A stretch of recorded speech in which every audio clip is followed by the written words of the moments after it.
एक पुरानी इमारत पर जोरदार बारिश हो रही थी, जहां दो पहरेदार तूफानी रात में पहरा दे रहे थे। अंदर एक तनावपूर्ण मीटिंग चल रही थी। व्यापारी जिन लिबोंग एक हत्यारे के सामने बैठा था।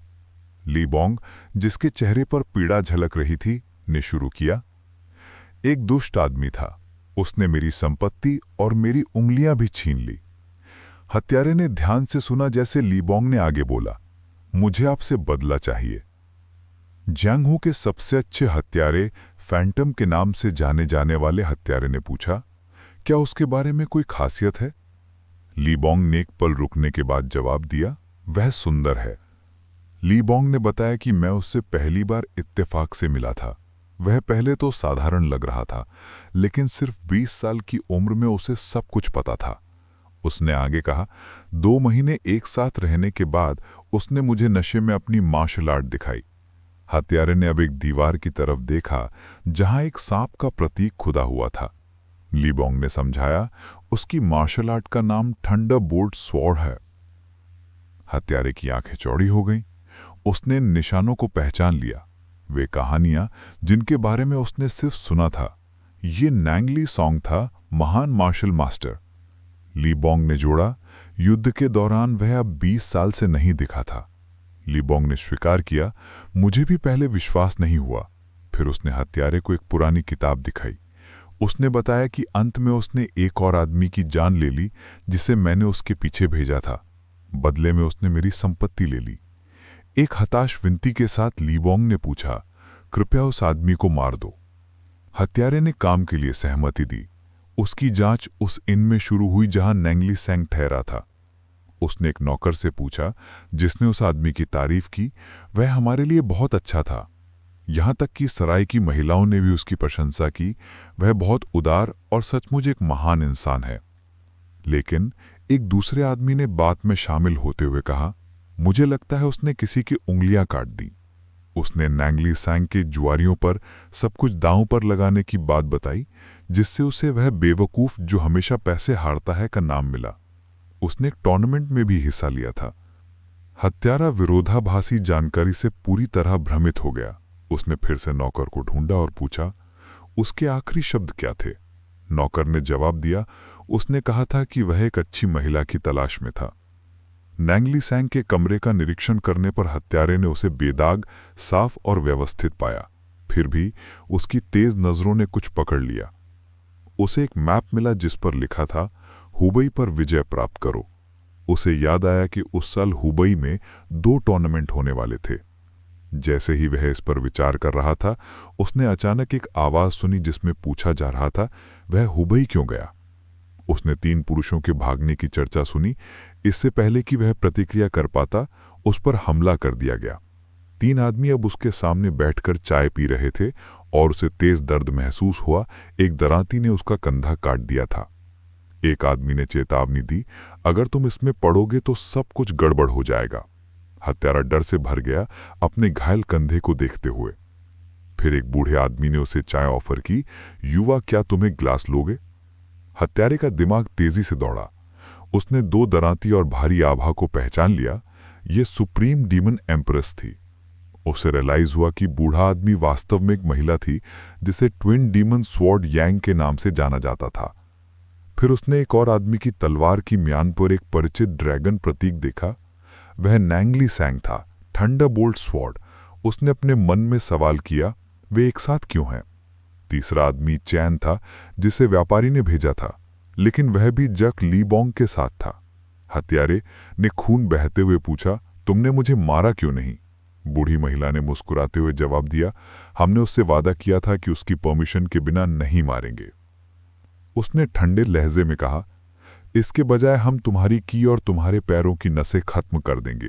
वह जानती थी कि हत्यारे मौत से नहीं डरते थे। पुरुषों ने तब इशारा किया कि उनके दांतों में जहर भी था। ये उसके लिए मरने का एक अप्रत्यक्ष आदेश था। ये जानकर कि कोई भागने का रास्ता नहीं था, हत्यारे ने एक जहर की गोली ले ली।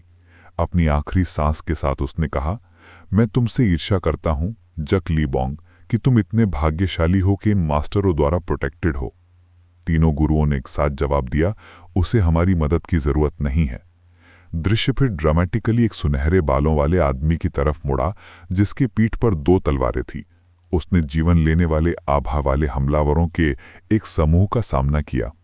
उनमें से एक चिल्लाया, हमने आखिरकार तुम्हें ढूंढ लिया, तुम्हें लगता है तुम भाग जाओगे? सुनहरे बालों वाले आदमी ने जक लिबोंग ने एक आमलावर के चेहरे पर एक जोरदार लात मारी। सबने हमला किया, लेकिन उसने उन्हें आसानी से मार दिया। उसके हाथ पर एक टैटू धड़का जब उसने कुछ ही सेकंड में अपने दुश्मनों को खत्म कर दिया। गिरे हुए लोगों के बीच खड़े होकर जक लिबोंग, जो नायक था, ने ठंडे लहजे में कहा, क्या उसकी उंगलियां काफी नहीं थी? जिस किसी ने भी स्वर्ड चलाई थी उसे वॉर में मरना पड़ा। एक ब्रूटल कॉन्फ्लिक्ट जो 13 साल तक चला था। हेवनली डेमोनिक कल्ट और ऑर्थोडॉक्स अलायंस के बीच की ग्रेट वॉर ने अनगिनत जानें ली थीं। बैटलफील्ड्स पर खून के छींटे फैले हुए थे, जहां लाशों का अंतहीन ढेर लगा था, स्वर्ड्स टूटी हुई और खून से सनी हुई थीं। हालांकि वॉर अचानक खत्म हो गई, 20 साल पहले रहस्य में डूबी हुई, जिससे हर कोई डाउट में पड़ गया। 20 साल बाद भी वॉर के अंत की सच्चाई अनकही रह गई थी। हेवनली डेमोनिक कल्ट और ऑर्थोडॉक्स अलायंस दोनों ने चुप रहने पर सहमति जताई थी। जैसे जैसे समय बीता, नए हीरो सामने आए और नई चीजें हुई।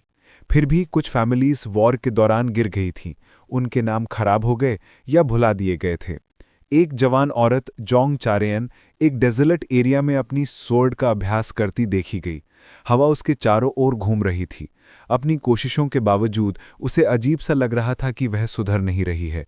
वह अपने क्लैन के नाम को बहाल करने के लिए दृढ़ थी, जिससे वॉर के दौरान बहुत नुकसान हुआ था। बाद में चारेयन के पास उसकी बड़ी बहन जोंग ह्वारेयन और उसके पति सौ बैक आए। चारेयन सतर्क दिखते हुए पूछा, तुम दोनों यहाँ क्या कर रहे हो? ह्वारेयन ने जवाब दिया, कोई आया है, कोई जो तुम्हारे साथ कम्पीट करना चाहता है। ह्वारेयन ने समझाया कि मार्शल आर्टिस्ट्स के बीच इस साल 2 टूर्नामेंट्स का बहुत इंतजार था। इंडिविजुअल्स के लिए द हेवनली टूर्नामेंट और राइजिंग टैलेंट का जश्न मनाने के लिए पेयर्स के लिए the dragon and Phoenix tournament. Visitor ने खास तौर पर चारेयन को ड्रैगन एंड फीनिक्स टूर्नामेंट के लिए बुलाया था, जो एक कपल्स कॉम्पिटिशन था। चारेयन का चेहरा काला पड़ गया, सोचते हुए, मैं किसी वियर्डो के साथ कम्पीट क्यों करूं? उसने दृढ़ता से कहा, मैं ये बिल्कुल नहीं कर रही। ह्वारेयन ने दबाव डाला, चारेयन को अपने क्लैन को सम्मान दिलाने की उसकी इच्छा याद दिलाई, समझाते हुए कि टूर्नामेंट में सिलेक्शन से ये हासिल होगा। लेकिन चारेयन दृढ़ थी। वह उठकर चली गई, अपनी बहन से कहा, अगर तुम क्लैन को सम्मान दिलाना चाहती हो तो खुद कर लो। उसके पीछे साओ बैक ने अपनी पत्नी का सामना किया, कहते हुए, क्या तुमने सुना, उसे कोई इंटरेस्ट नहीं है। बाद में बसलिंग मार्केट में चारेयन ने लोगों को गॉसिप करते हुए सुना, क्या तुमने सुना कि मर्चेंट जिन ने अपनी एक और फिंगर खो दी? एक आदमी ने फुसफुसाया। चारेयन ने सीन को देखा, उसके विचार जैंगशिन की ओर मुड़ गए। क्या होगा अगर जैंगशिन फिर से हमारे खिलाफ कुछ प्लॉट कर रहे हैं? उसने सोचा। दूर 2 आदमी गुस्से से लाल चेहरे के साथ फियर्सली बहस कर रहे थे। जांघू में स्कीम्स और डर्टी ट्रिक्स हावी हैं, चारेयन ने सोचा, डिसइल्यूजनमेंट महसूस करते हुए। उसने 2 आदमियों को लगभग हाथापाई पर आते देखा, फिर उसकी नज़र एक स्ट्रीट प्ले पर पड़ी जो ग्रेट वॉर का रिनेक्टमेंट कर रहा था। ऑडियंस फुसफुसाई कि कोई भी ट्रूली अंत नहीं जानता था। जब वह इस पर विचार कर रही थी तो उसके पीछे खड़े एक आदमी ने कहा, मेरे भी ऐसे ही विचार हैं। ये जॉक लिबोंग था, प्रोटैगनिस्ट। उसने आगे कहा, the heavenly demonic 9 calamity technique एक पर एक कॉम्बैट में इनविंसिबल है। उसने ऐड किया, हेवनली डेमोनिक कल्ट और ऑर्थोडॉक्स अलायंस के बीच की ग्रेट वॉर ऐसे ट्रिवियल तरीके से खत्म नहीं हुई। चारेयन ने उसे परप्लेक्स्ड होकर देखा, ये आदमी कैसा है? फिर जॉक लिबोंग ने उससे पूछा, मैं वुहान में नया हूं, क्या तुम मुझे ड्रिंक के लिए कोई अच्छी जगह दिखा सकती हो? चारेयन ने उसे सस्पिशियस निगाहों से देखा, सोचते हुए, इस फेस के साथ ये कौन सी ट्रिक सोच रहा है? उसने उसे डिसमिसिवली कहा, लेकिन तुम अभी भी इस जांघू में रह रहे हो, और फिर मुड़कर चली गई। वे विपरीत दिशाओं में चले गए। जॉक लिबोंग उसे जाते हुए देखता रहा, उसके चेहरे पर एक थॉटफुल एक्सप्रेशन था। जॉक लिबोंग ने चारों ओर कई लोगों को देखा, सोचते हुए, यहाँ इतने सारे लोग हैं, चलो देखते हैं कि ये टूर्नामेंट क्या है। बाद में हुआयांग इन में जगह पूरी तरह से क्राउडेड थी। अंदर के लोग ड्रैगन एंड फीनिक्स टूर्नामेंट पर एक्साइटेडली डिस्कशन कर रहे थे और पोटेंशियल विनर्स के बारे में अनुमान लगा रहे थे। अचानक चारेयन वे एंट्री की, उसकी स्वॉर्ड हिल्ट विजिबल थी और लोगों की भीड़ को देख रही थी। एक वेटर उसके पास आया पूछते हुए, आप क्या लेंगे रेडी? उसने जवाब दिया, बस एक ड्रिंक। वेटर ने उसे बताया, केवल स्पेशल सीट्स बची हैं, लेडी इधर आइए। उसने मुस्कुराते हुए जोड़ा, आप हमारी बेस्ट हैं, इसलिए हम आपको डिस्काउंट देंगे। इनमें हर कोई चारियन को देख रहा था, कुछ फुसफुसा रहे थे, वह बेस्ट है। चारियन अनॉयंस सोची, ये अफवाहें किसने फैलाई। जैसे ही वह स्पेशल रूम में गई, उसने जॉक लिबोंग को पहले से बैठा पाया, जो एक फूड की एस्टॉनिशिंग एरेस से घिरा हुआ था। उसने गर्मजोशी से उसका स्वागत किया, हम फिर मिले, अगर मुझे पता होता तो हम साथ आते। चारियन का चेहरा उदास था जब वो बड़बड़ाई, मेरी लक खराब है।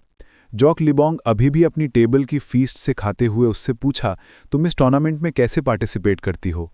चारियन ने फूड के ढेर को देखा, सोचते हुए, क्या वह कई दिनों से भूखा है?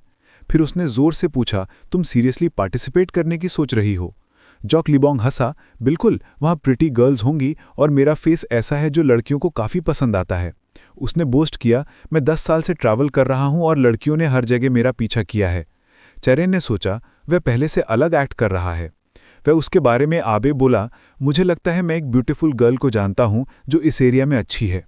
फिर उसने ऐड किया, वह मेरी मदर हैं। चारियन पूरी तरह शॉक थी, चिल्लाई, तुम्हारी मदर? जॉक लिबोंग ने एक सीरियस फेस के साथ पूछा, क्या तुम मेरी मदर का डिसरिस्पेक्ट कर रही हो क्योंकि वह ओल्ड है? चारियन फ्लस्टर्ड तो जल्दी से एक्सप्लेन किया, नहीं नहीं, ऐसा नहीं है। फिर जॉक लिबोंग ने सब्जेक्ट चेंज कर दिया, कहते हुए, एक बड़ा इवेंट होने वाला है जो मुझे हंगरी कर रहा है। चारियन ने पूछा, क्या ये टूर्नामेंट की वजह से है? उसने इस आइडिया को डिसमिस कर दिया, जवाब दिया, वो नहीं, मैं उसे डेफिनेटली जीतूंगा। फिर उसने कॉन्फिडेंटली डिक्लेयर किया, मैं इस साल हुबे जीतने की सोच रहा हूं। चारियन उसकी ओडेसिटी से शॉक थी। जॉक लिबोंग ने ऐड किया, और भी कई चीजें करनी हैं। चारियन रिकवर करते हुए जवाब दिया, तुम हुबे जीतने के लिए काफी बोस्टफुल हो। तभी रेड हेयर वाला एक आदमी अंदर आया, चारियन को ग्रीट करते हुए, काफी समय हो गया लेडी। ये जैंग इन चेल था, जैंगशिन क्लैन का एक लीडिंग यंग मैन। उसने उसे इनवाइट किया, चलो एक ड्रिंक लेते हैं। एक यंग वुमन जैंगिनवा, उसकी छोटी बहन उसके पीछे आई, पूछते हुए, यहाँ? फिर जैंगिन चेल ने चारियन से पूछा, आप कैसी हैं लेडी? चारियन का चेहरा सख्त हो गया जब उसने सोचा, उसकी मुझे स्कैन करने की आदत बहुत बुरी है, मैं उसे मारना चाहती हूँ। जैंगिन चेल ने फिर जॉक लिबोंग पर फोकस किया, रिमार्क करते हुए, लगता है यहाँ कोई और भी है। उसने जॉक लिबोंग की टेबल पर एक गोल्ड कॉइन गिरा दिया, डिक्लेयर करते हुए, यह बिल के लिए है। एक हार्श टोन में उसने ऐड किया, अगर तुम्हारा हो गया है तो कृपया चले जाओ। जॉक लिबोंग ने उसकी तरफ देखा, उसका एक्सप्रेशन अनरीडेबल था।